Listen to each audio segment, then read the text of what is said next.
যখন অবন্তিপুরায় সিআরপিএফ এর জওয়ানরা আত্মবলিদান করলেন, মোদীজির নেতৃত্বে ভারতের সামরিক বাহিনী পাকিস্তানের ভিতর ঢুকে বোমা ফেলে এলো, তিনি নবান্নের গেটে দাঁড়িয়ে বললেন, প্রমাণ কোথায়? একজন মুখ্যমন্ত্রী, তিনি ভারতবর্ষে 4টে ক্যাপিটাল চান, 4টে রাজধানী চান। আমরা বলি কাশ্মীর সে কন্যাকুমারী, দেশ আমারি, ভারত মজবুত করো। আর উনি বলছেন ভারত তো তোড়ো, 4টে ক্যাপিটাল বানাও। একে সমর্থন করবেন? কোন প্রকৃত ভারতীয় করতে পারে না। কে অধিকার দিয়েছে মাননীয় আপনাকে? আপনি ভগবান নারায়ণ বিষ্ণু, প্রত্যেকটা মিটিং এ বলছেন বিষ্ণু মাতা। আপনি আমাদের ভগবানের লিঙ্গ পরিবর্তন করে দেবকে দেবী বানিয়ে আপনি এটা পারেন না। আপনি সনাতন হিন্দু ধর্মকে অপমান করতে পারেন না। আপনি সরস্বতী পূজার মন্ত্র বলছেন কুচভূষ সুইষিত বীণা রঞ্জিত, আপনি পারেন না বাগদেবী সরস্বতী মা তার মন্ত্র ভুল বলতে। আপনি ভুল চণ্ডী পাঠ করছেন।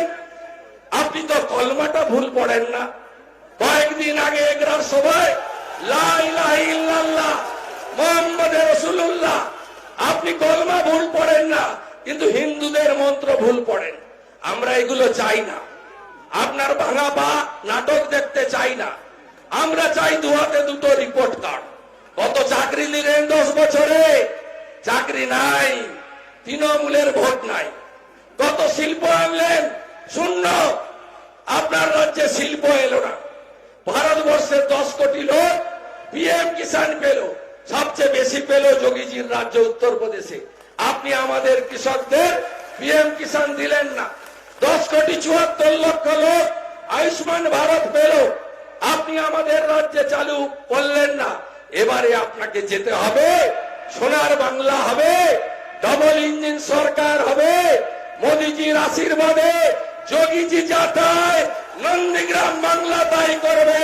জয় জয় শ্রীরাম, জয় জয় শ্রীরাম, জয় জয় শ্রীরাম। হরে কৃষ্ণ হরে কৃষ্ণ কৃষ্ণ হরে হরে। ভারত মাতা কি বন্দে মাতরম। যশস্বী প্রধানমন্ত্রী নরেন্দ্র মোদী জিন্দাবাদ। আর আমাদের সবার আদর্শ অযোধ্যার ফৈজাবাদে সুপ্রিম কোর্টের নির্দেশকে মর্যাদা দিয়ে 492 বছর পরে ভগবান পুরুষোত্তম রামচন্দ্র মহারাজের 5ই নভেম্বর 2020 যিনি আমাদের স্বপ্ন পূরণ করেছেন মোদীজির হাত দিয়ে, সেই যোগী আদিত্যনাথ জিন্দাবাদ। ভোটের মেশিনে কত নম্বরে আমার নাম আছে? কত নম্বরে নাম আছে? আমার প্রতীক কি? তাহলে সবাই মিলে আশীর্বাদ করবেন। আমি ল্যাম্পোস্ট ছিলাম, আর মোদীজির নেতৃত্বে, অমিতজি যোগীজির নেতৃত্বে, নাড্ডাজির নেতৃত্বে আসল কাজটা আগামী 5 বছর করব। সবাই খুব ভালো থাকবেন। ধন্যবাদ শুভেন্দুদাকে। আপনারা চেনার জন্য অধীর আগ্রহে বসে আছেন যশস্বী মুখ্যমন্ত্রী, হিন্দু নেতা, আমাদের গর্ব সেই যোগী আদিত্যনাথজি মূল্যবান বক্তব্য রাখার জন্য আমি আগ্রহ করছি। আপনারা সবাই মিলে হাততালি দিয়ে সম্বর্ধনা জানান।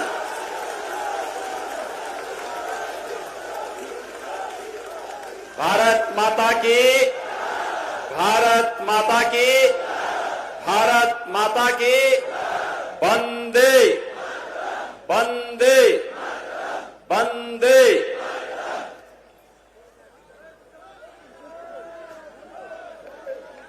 केंद्रीय पेट्रोलियम और प्राकृतिक गैस के यशस्वी मंत्री माननीय धर्मेंद्र प्रधान जी, भारतीय जनता पार्टी के जनप्रिय सर्वप्रिय प्रत्याशी श्रीमान शुभेंदु अधिकारी जी, माननीय सांसद श्री देवेंदु अधिकारी जी, मनोरंजन मिश्रा जी, ज्ञान रंजन सामंता जी, साहब दास जी, प्रलय पाल जी, गौर हरि मापति जी, सुनील कर्मकार जी, जयप्रकाश मजुमदार जी,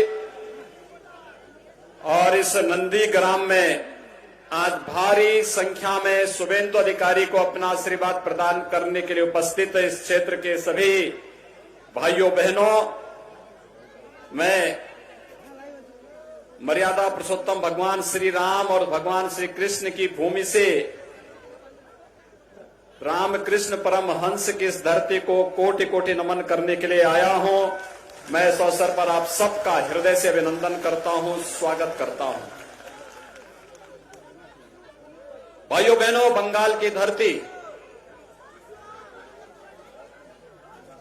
हम सब के लिए प्रेरणा की धरती रही है। भारत के अंदर सांस्कृतिक राष्ट्रवाद के अलग को जगाने की धरती हो या फिर भारत के स्वाधीनता आंदोलन में बढ़ चढ़ करके भाग लेकर के भारत की आजादी की लड़ाई को एक नई ऊंचाई तक पहुंचाने का, स्वतंत्र भारत में भारत को एक नई दिशा दे करके आज जिस मंच के माध्यम से हम सब यहां पर आए हैं, उसका बीजारोपण भी बंगाल की धरती से ही होता है। मैं इस धरती को कोटि कोटि नमन करता हूं। भाइयों बहनों, ये बंगाल कभी चैतन्य महाप्रभु की भक्ति के माध्यम से भारत को मध्य युग से उभारने में योगदान देता है। रामकृष्ण परमहंस की साधना से पवित्र हुई धरती और स्वामी विवेकानंद को इसी धरती ने वैश्विक मंच पर पहुंचा करके इस बात का उद्घोष कराया था कि गर्व से कहो हम सब हिंदू हैं। इस स्वामी विवेकानंद का उद्घोष आज भी पूरे भारत को एकता के सूत्र में जोड़ने का उद्घोष है। ये धरती गुरु देव रविंद्रनाथ टैगोर की धरती है, जिन्होंने देश को पहला नोबेल प्राइज उपलब्ध कराया था और नोबेल प्राइज के साथ ही स्वतंत्र भारत को पहला राष्ट्रगीत देने राष्ट्रगान दिया है, इस बंगाल की धरती ने दिया है। और भारत की स्वाधीनता आंदोलन का अमर गीत वंदे मातरम भी बंगाल ने दिया है। बंकिम चंद्र चट्टोपाध्याय के द्वारा दिया गया यह अमर गीत वंदे मातरम स्वतंत्र भारत का राष्ट्रगीत बन गया। हम सबको एक नई प्रेरणा आज भी दे रहा है। भाइयों बहनों, नेताजी सुभाष चंद्र बोस का यह अमर उद्घोष, तुम मुझे खून दो मैं तुम्हें आजादी दूंगा, कौन भारतीय विस्मृत कर सकता है। ये बंगाल की धरती है, प्रेरणा की धरती रही है। ये बंगाल की धरती ने स्वामी प्रणवानंद को जन्म दिया। ये बंगाल की धरती है जिसने डॉक्टर श्यामा प्रसाद मुखर्जी को जन्म देकर के स्वतंत्र भारत में कांग्रेस की इन कुटिल नीतियों को सफल नहीं होने दिया था। जो 1952 में डॉक्टर श्यामा प्रसाद मुखर्जी ने एक सपना देखा था कि एक भारत में दो प्रधान, दो विधान, दो निशान नहीं चलेंगे। डॉक्टर श्यामा प्रसाद मुखर्जी के सपने को साकार किया है इस देश के वर्तमान यशस्वी प्रधानमंत्री नरेंद्र मोदी जी ने, जब कश्मीर में धारा 370 समाप्त करके एक भारत श्रेष्ठ भारत की परिकल्पना को साकार किया है। भाइयों बहनों, ये बंगाल की धरती जो हमें प्रेरणा देती रही है, पहले कांग्रेस फिर कम्युनिस्टों के कुटिलता के कारण और आज तृणमूल कांग्रेस की गुंडागर्दी के कारण अव्यवस्था, अराजकता और बदहाली का जीवन जीने के लिए मजबूर हो गया है। 10 वर्षों में कोई उद्योग न लग पाना और यहां पर चालू उद्योगों का बंद हो जाना, ये नियति बन चुकी है बंगाल की। और बंगाल को इनसे मुक्त करने के लिए आज भारतीय जनता पार्टी आपके पास है, आपके पास आई है। और भारतीय जनता पार्टी ने शुभेंदु अधिकारी को नंदीग्राम इस विधानसभा क्षेत्र से अपना प्रत्याशी बना करके भी उतारा है।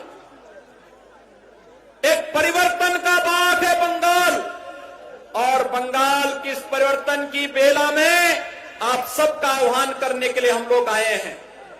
भाइयों बहनों, हमारे मंच पर भारत सरकार के पेट्रोलियम और प्राकृतिक गैस के मंत्री श्री धर्मेंद्र प्रधान जी हैं। आप याद करिए 2016 में धर्मेंद्र जी ने देश के अंदर प्रधानमंत्री मोदी जी के अनुकंपा से प्रत्येक गरीब परिवार को रसोई गैस का एलपीजी सिलेंडर उपलब्ध कराने का एक अभियान चलाया था।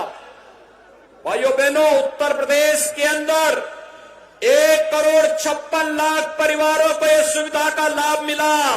टीएमसी की सरकार इस सुविधा को बंगाल के अंदर उसी रूप में क्यों लागू नहीं कर पाई? 10 वर्षों से टीएमसी की सरकार बंगाल के अंदर है। भाइयों बहनों, प्रधानमंत्री आवास योजना में यहां के गरीबों को आवास क्यों नहीं मिल पाता है? उत्तर प्रदेश में 4 वर्ष में 40 लाख गरीबों को प्रधानमंत्री आवास योजना का लाभ हम लोगों ने उपलब्ध करवाया है। 6 करोड़ परिवार, 6 करोड़ नागरिकों को 5 लाख रुपए सालाना आयुष्मान भारत की सुविधा का लाभ उपलब्ध करवाया है और 2 करोड़ 42 लाख किसानों को 6,000 रुपए प्रतिवर्ष प्रधानमंत्री किसान सम्मान निधि का लाभ उपलब्ध कराया है। ये लाभ बंगाल के नागरिकों को क्यों नहीं उपलब्ध हो पा रहा है?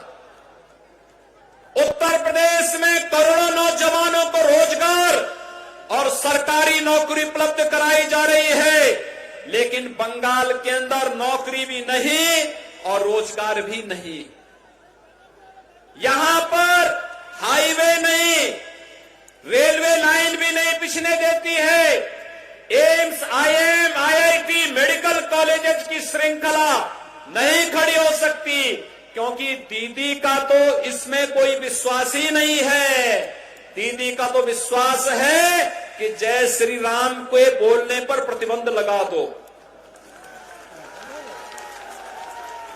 उत्तर प्रदेश में 4 वर्ष के दौरान हम 30 गवर्नमेंट मेडिकल कॉलेज खोल रहे हैं और 2 नए एम्स की स्थापना उत्तर प्रदेश के अंदर इस दौरान हुई है। भाइयों बहनों, 10 वर्षों का हिसाब आपको भी दीदी से पूछना चाहिए। दीदी से बोलना चाहिए कि ममता दीदी, ये तो बताओ कि बंगाल के अंदर बंगाल की पहचान है मां कालीबाड़ी। मां काली की पूजा हम सब करते हैं।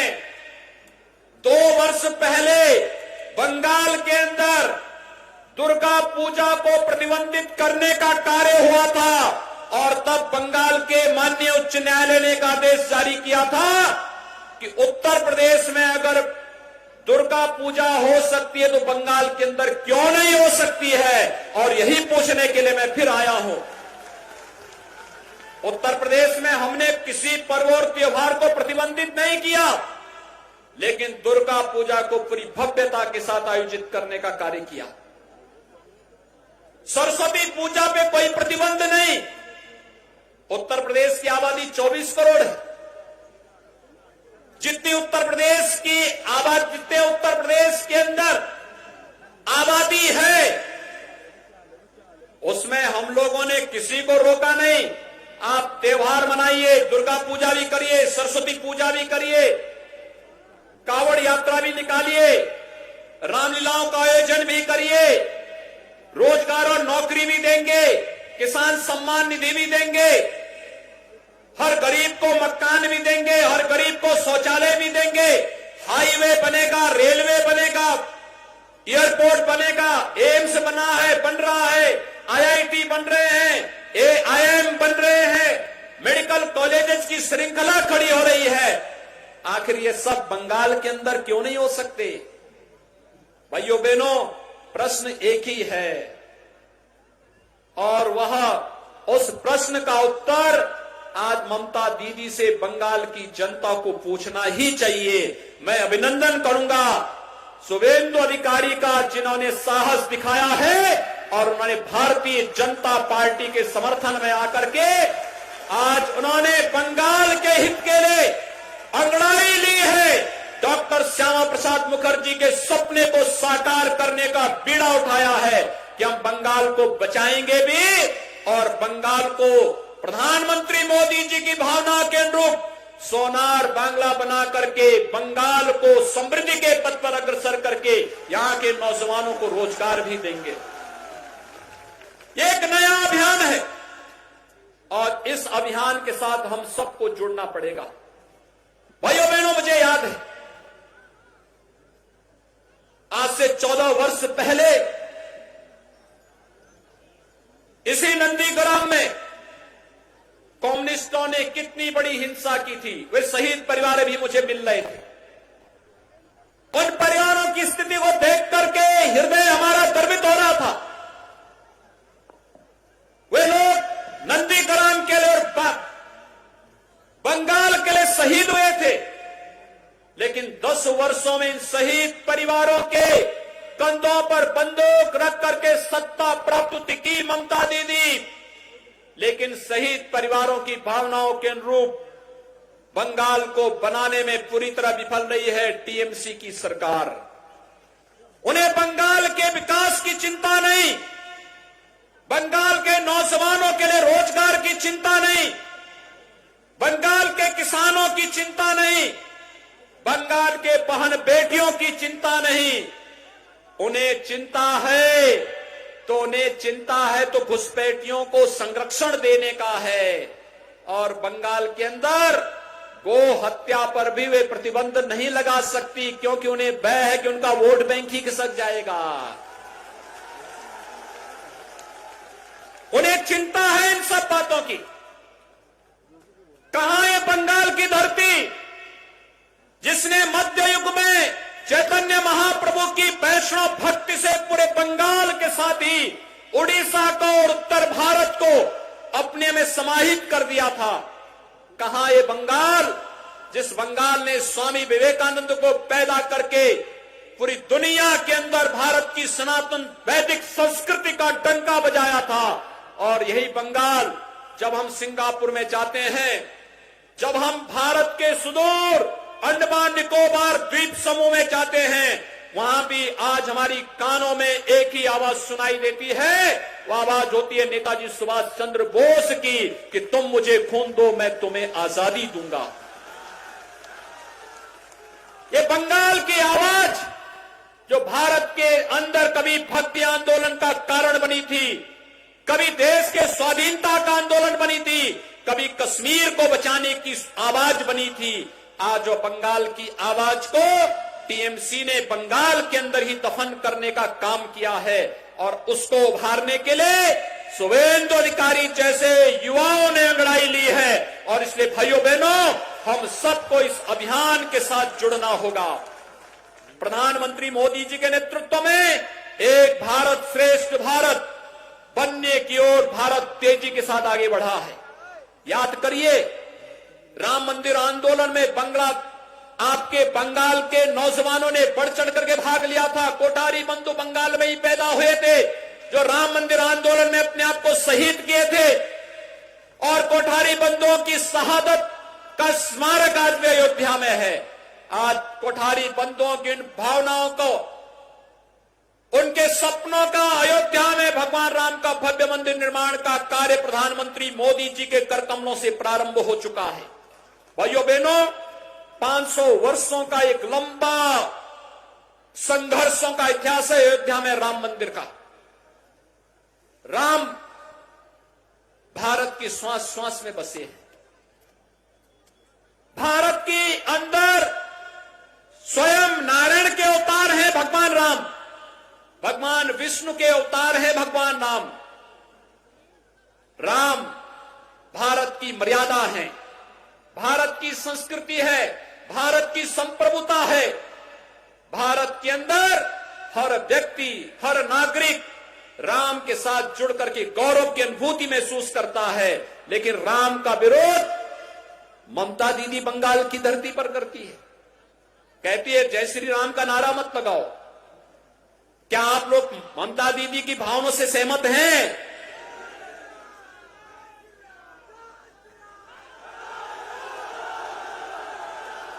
नारा क्या लगना चाहिए?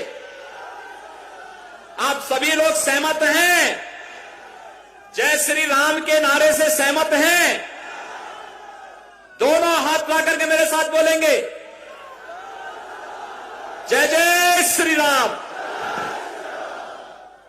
भाइयों बहनों, अयोध्या में भगवान राम के भव्य मंदिर के निर्माण का कार्य प्रारंभ हो चुका है और मैं तो आपके प्रति आभार व्यक्त करने के लिए आया हूं।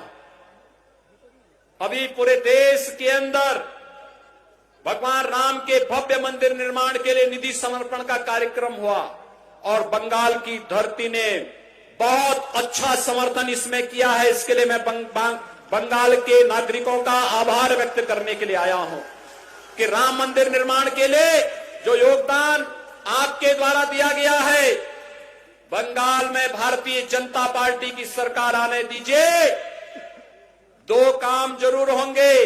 बंगाल फिर से सोनार बंगाल बनेगा और टीएमसी के उन गुंडों को, जो लोग आज अव्यवस्था और अराजकता के पर्याय बने हुए हैं, कानून अपने शिकंजे में लेकर के वैसे ही कार्रवाई करना प्रारंभ करेगा जैसे उत्तर प्रदेश के अंदर गुंडों के खिलाफ कार्रवाई हो रही है। बहुत अच्छी कार्रवाई वहां चल रही है। और भाइयों बहनों, यही आश्वासन आपसे हम चाहते हैं। श्री शुभेंदु अधिकारी के नेतृत्व में आज नंदी ग्राम विधानसभा क्षेत्र में भारतीय जनता पार्टी एक नई अंगड़ाई के साथ आपके बीच में है। आप सबका यही समर्थन और सहयोग हम चाहते हैं कि शुभेंदु अधिकारी को इतनी भारी संख्या में आपकी उपस्थिति यहां पर है और मैं आप सबसे अपील करूंगा कि सभी लोग जहां भी हैं, दोनों हाथ उठा करके मेरे साथ शुभेंदु अधिकारी के समर्थन में बोलेंगे। जहां पर भी हैं, दोनों हाथ उठा करके मेरे साथ बोलेंगे। दोनों हाथ जहां पर भी हैं, आगे पीछे अगल बगल जहां भी है, दोनों हाथ मेरे साथ उठा करके बोलेंगे, भारत माता की, भारत माता की, भारत माता की, जय श्री राम, जय श्री राम, जय जय श्री राम।